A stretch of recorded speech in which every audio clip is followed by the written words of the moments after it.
Hi hello ಎಲ್ಲರಿಗೂ ನಮಸ್ಕಾರ. ಜ್ಯೋತಿ ಪಾಕಶಾಲೆಗೆ ತಮ್ಮೆಲ್ಲರಿಗೂ ಸ್ವಾಗತ. ಎಲ್ಲರೂ ಹೇಗಿದ್ದೀರಾ? ಎಲ್ಲರೂ ಚೆನ್ನಾಗಿದ್ದೀರಾ ಅಂತ ಭಾವಿಸ್ತೇನೆ. ನಾನು ಈ ದಿನ ಒಂದೊಳ್ಳೆ ಸ್ವೀಟ್ ರೆಸಿಪಿ ಜೊತೆಗೆ ನಿಮ್ಮ ಮುಂದೆ ಬಂದಿದ್ದೇನೆ. ಸ್ಪೆಷಲ್ ಸ್ವೀಟ್ ರೆಸಿಪಿ, ಹಾಗೆಯೇ ಹೊಸ ರುಚಿ ಅಂತಲೇ ಹೇಳ್ಬೋದು. ಆರೋಗ್ಯಕ್ಕೂ ಸಹ ತುಂಬಾ ಒಳ್ಳೆಯದು ಈ ಸ್ವೀಟ್ ರೆಸಿಪಿ. ಚಿಕ್ಕವರಾಗಿರ್ಬೋದು ಅಥವಾ ದೊಡ್ಡವರಾಗಿರ್ಬೋದು, ದಿನ ಈ ಸ್ವೀಟನ್ನು ಸೇವನೆ ಮಾಡೋದ್ರಿಂದ ಮೂಳೆಗಳಿಗೆ ಬಲ ಸಿಗುತ್ತೆ ಅಂತಲೇ ಹೇಳ್ಬೋದು. ತುಂಬಾ ಈಸಿಯಾಗಿ ಈ ಆರೋಗ್ಯಕರವಾದಂತಹ ಸ್ವೀಟ್ ರೆಸಿಪಿನ ಮಾಡ್ಕೊಳ್ಬೋದು. ಬನ್ನಿ, ಈ ಟೇಸ್ಟಿಯಾದಂತಹ ಹೆಲ್ತಿಯಾದಂತಹ ಸ್ವೀಟ್ ರೆಸಿಪಿ ಮಾಡೋದು ಹೇಗೆ ಅಂತ ನೋಡೋಣ. ಮೊದಲಿಗೆ ನಾನಿಲ್ಲಿ ಗ್ಯಾಸ್ ಮೇಲೆ ಕಡಾಯಿನ ಇಟ್ಟು ಗ್ಯಾಸ್ ಹಚ್ಕೊಳ್ತೇನೆ. ಈ ಕಡಾಯಿಗೆ 1 ಕಪ್ ಆಗುವಷ್ಟು ಉದ್ದಿನ ಕಾಳನ್ನು ಹಾಕ್ಕೊಳ್ತಾ ಇದ್ದೇನೆ. ಲೋ ಫ್ಲೇಮಲ್ಲೇ ಈ ಉದ್ದಿನ ಕಾಳನ್ನು ಚೆನ್ನಾಗಿ ಫ್ರೈ ಮಾಡ್ಕೊಳ್ಬೇಕಾಗುತ್ತೆ. ಈ ಉದ್ದಿನ ಕಾಳನ್ನು ಬಳಸಿ ಮಾಡಿರುವಂತಹ ರೆಸಿಪಿ ಸೇವನೆ ಮಾಡೋದ್ರಿಂದ ಆರೋಗ್ಯಕ್ಕೆ ತುಂಬಾ ಒಳ್ಳೆಯದು. ಈ ಉದ್ದಿನ ಕಾಳು ಸ್ವಲ್ಪ ಫ್ರೈ ಆದ ನಂತರ ಯಾವ ಕಪ್ಪಲ್ಲಿ ಉದ್ದಿನ ಕಾಳು ತಗೊಂಡಿದ್ನೋ ಅದೇ ಕಪ್ಪಲ್ಲಿ ಅರ್ಧ ಕಪ್ ಆಗುವಷ್ಟು ಹೆಸರುಬೇಳೆನ ಹಾಕ್ಕೊಳ್ತಾ ಇದ್ದೇನೆ. ಹೆಸರುಬೇಳೆನ ಹಾಕಿ ಲೋ ಫ್ಲೇಮಲ್ಲೇ ಇವೆಲ್ಲ ಸ್ವಲ್ಪ ಕಲರ್ ಚೇಂಜ್ ಆಗೋವರೆಗೂ ಫ್ರೈ ಮಾಡ್ಕೊಳ್ಬೇಕಾಗುತ್ತೆ. ಹೆಸರುಬೇಳೆ ಸೇವನೆ ಮಾಡೋದ್ರಿಂದ ಆರೋಗ್ಯಕ್ಕೆ ತುಂಬಾ ಒಳ್ಳೆಯದು. ನೋಡ್ಬೋದು, ಲೋ ಫ್ಲೇಮಲ್ಲೇ ಈ ರೀತಿ ಚೆನ್ನಾಗಿ ಕೈ ಬಿಡದೇನೆ ಫ್ರೈ ಮಾಡ್ಕೊಳ್ತಾ ಇರಬೇಕಾಗುತ್ತೆ. ನೋಡಿ, ಹೆಸರುಬೇಳೆ ಹಾಗೆ ಉದ್ದಿನಕಾಳು ಲೈಟಾಗಿ ಕಲರ್ ಚೇಂಜ್ ಆಗಿದ್ದಾವೆ. ಇಷ್ಟು ಫ್ರೈ ಆದರೆ ಸಾಕು. ಗ್ಯಾಸನ್ನು ಆಫ್ ಮಾಡ್ಕೊಳ್ತೇನೆ. ಇವು ಸ್ವಲ್ಪ ತಣ್ಣಗಾಗಲಿಕ್ಕೆ ಬಿಡ್ತೇನೆ. ನಂತರ ಗ್ಯಾಸ್ ಮೇಲೆ ಒಂದು ಬಟ್ಲನ್ನು ಇಟ್ಟು ಗ್ಯಾಸನ್ನು ಹಚ್ಕೊಳ್ತೇನೆ. ಇದಕ್ಕೆ ಯಾವ ಕಪ್ಪಲ್ಲಿ ಉದ್ದಿನ ಕಾಳು ತಗೊಂಡಿದ್ನೋ ಅದೇ ಕಪ್ಪಲ್ಲಿ 2 ಕಪ್ ಆಗುವಷ್ಟು ಬೆಲ್ಲನ ಹಾಕ್ಕೊಳ್ತಾ ಇದ್ದೇನೆ.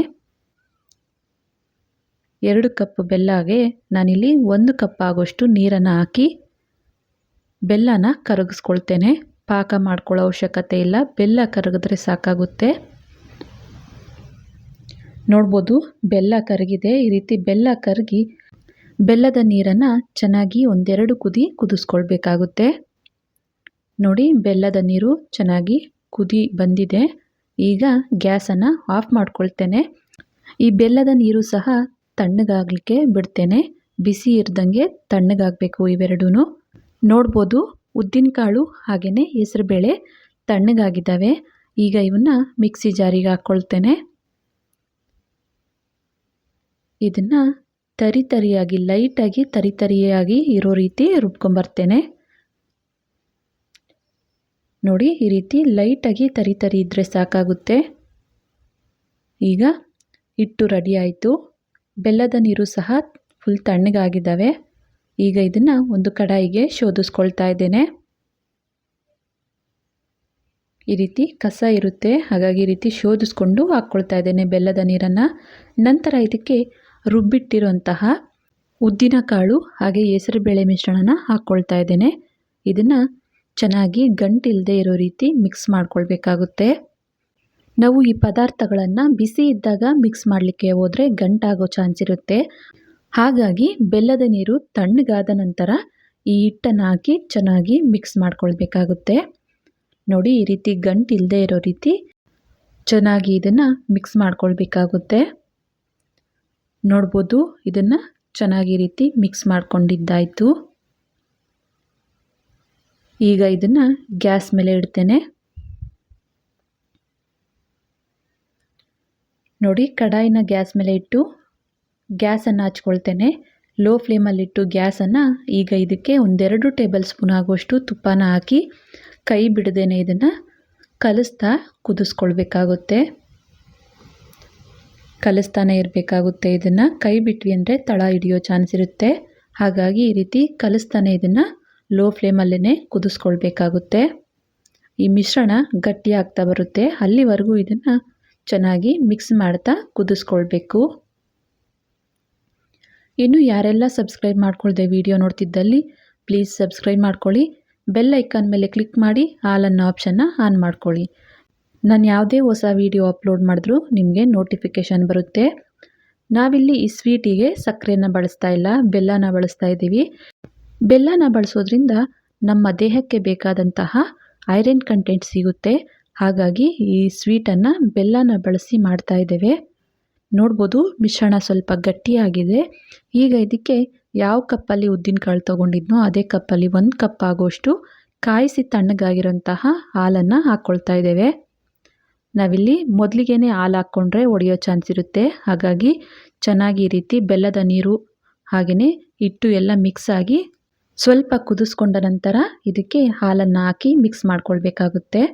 ನೋಡ್ಬೋದು ಹಾಲು ಹಾಕಿ ಮಿಕ್ಸ್ ಮಾಡಿದ ನಂತರ ಮಿಶ್ರಣ ಗಟ್ಟಿಯಾಗ್ತಾ ಬರ್ತಾ ಇದೆ. ಈಗ ಇದಕ್ಕೆ ಒಂದು ಚಿಟಿಕೆಯಷ್ಟು ಉಪ್ಪನ್ನು ಸೇರಿಸ್ಕೊಳ್ತಾ ಇದ್ದೇವೆ. ಯಾವುದೇ ಸ್ವೀಟಿಗಾಗಲಿ ಒಂಚೂರಷ್ಟು ಉಪ್ಪನ್ನು ಸೇರಿಸ್ಕೊಳ್ಳೋದ್ರಿಂದ ಟೇಸ್ಟ್ ಇನ್ನೂ ಚೆನ್ನಾಗಿರುತ್ತೆ. ಹಾಗೆ ಒಂದು 1/4 ಟೀ ಸ್ಪೂನಷ್ಟು ಏಲಕ್ಕಿ ಪುಡಿನ ಹಾಕ್ಕೊಳ್ತೇನೆ. ನಂತರ 1 ಟೇಬಲ್ ಸ್ಪೂನ್ ಆಗುವಷ್ಟು ತುಪ್ಪನ ಹಾಕಿ ಮತ್ತೆ ಇದನ್ನು ಚೆನ್ನಾಗಿ ಮಿಕ್ಸ್ ಮಾಡ್ತಾ ಬೇಯಿಸ್ಕೊಳ್ಬೇಕಾಗುತ್ತೆ. ನಾವಿಲ್ಲಿ ಈ ಸ್ವೀಟಿಗೆ ಬಳಸಿರುವಂತಹ ಎಲ್ಲ ಪದಾರ್ಥಗಳು ಆರೋಗ್ಯಕ್ಕೆ ತುಂಬಾ ಒಳ್ಳೆಯದು.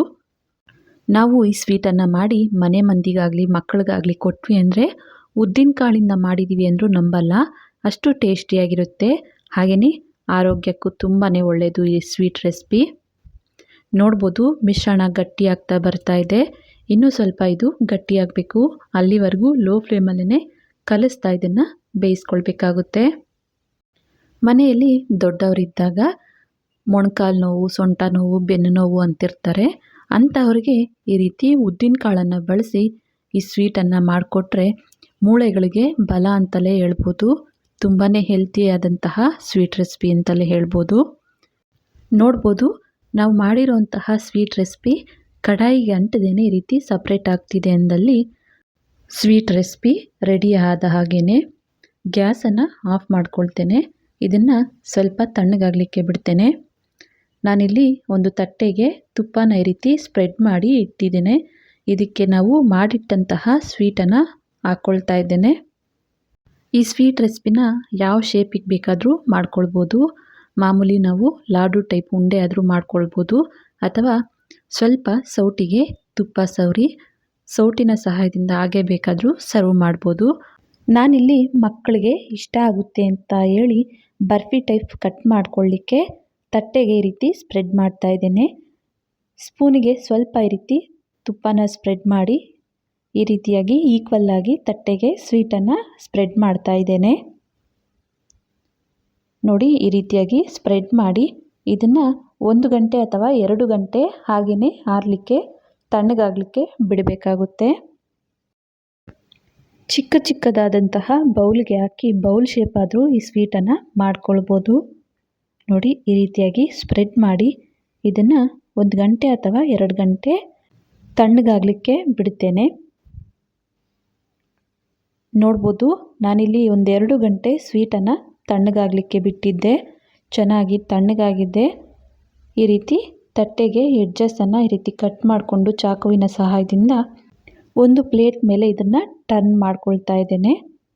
ನಾವಿಲ್ಲಿ ತಟ್ಟೆಗೆ ಸ್ವಲ್ಪ ತುಪ್ಪನ ಸ್ಪ್ರೆಡ್ ಮಾಡಿ ಸ್ವೀಟನ್ನು ಹಾಕಿರೋದ್ರಿಂದ ಈಸಿಯಾಗಿ ಈ ಸ್ವೀಟು ಬಂದ್ಬಿಡುತ್ತೆ. ನೋಡ್ಬೋದು ಎಷ್ಟು ಚೆನ್ನಾಗಿ ಬಂದಿದೆ ಅಂತ. ಈಗ ಇದನ್ನು ನಿಮಗೆ ಯಾವ ಶೇಪಿಗೆ ಬೇಕೋ ಆ ಶೇಪಿಗೆ ಇದನ್ನು ಈಸಿಯಾಗಿ ಕಟ್ ಮಾಡ್ಕೊಳ್ಬೋದು. ನಾನಿಲ್ಲಿ ಮಾಮೂಲಿಯಾಗಿ ಬರ್ಫಿ ಟೈಪ್ ಕಟ್ ಮಾಡ್ಕೊಳ್ತಾ ಇದ್ದೇನೆ. ದಪ್ಪ ಬೇಕು ಅಂದಲ್ಲಿ ದಪ್ಪ, ಸಣ್ಣ ಬೇಕು ಅಂದಲ್ಲಿ ಸಣ್ಣ ಕಟ್ ಮಾಡ್ಕೊಳ್ಬೋದು.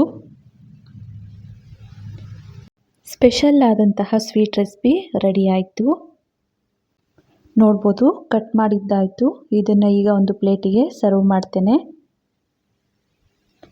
ನೋಡಿ ಇಲ್ಲಿ ನಾನು ಒಂದು ಸ್ವೀಟ್ ರೆಸಿಪಿನ ತೋರಿಸ್ತಾ ಇದ್ದೇನೆ.